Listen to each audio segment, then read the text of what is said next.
Well, I decided to pull the trigger and crimp this corn before it got too tall for my tractor to go through.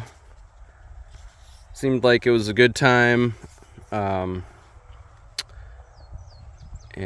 I, have my low clearance crimper all ready to go. So, yeah. I planted interseeded 6 weeks ago about, and the corn was V1 to V2.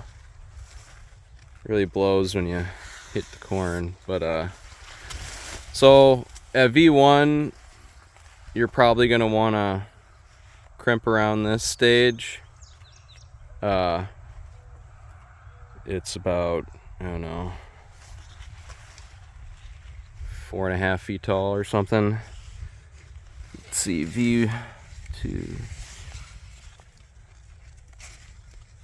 I can't count, but yeah. Figured it was a good time to crimp this stuff. It's getting tall.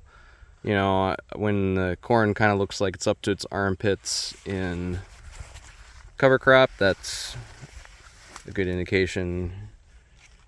Go ahead, smash it down, and give something for the corn to snack on. And doesn't look terribly impressive in the wheel tracks. Obviously, there's a little bit more in non-wheel tracks, but yeah, I don't know if it's gonna die. The buckwheat just started flowering here and there.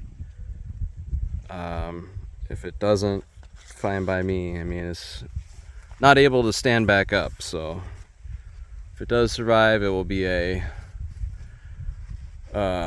ground level dwelling being from now on. But yeah, you kind of have gotta be careful when it gets at this stage. It grows so quick. You could be looking at part of the field and be like, oh yeah, still good to drive through, and then you get to a really big area that's a little bit ahead and really start bending them over. But I'm not breaking anything. It's just when my strip crimper gets misaligned. Thinking about cutting off a little bit from that, making it not quite so tight. But anyways, that's how it's going. Strip crimping early.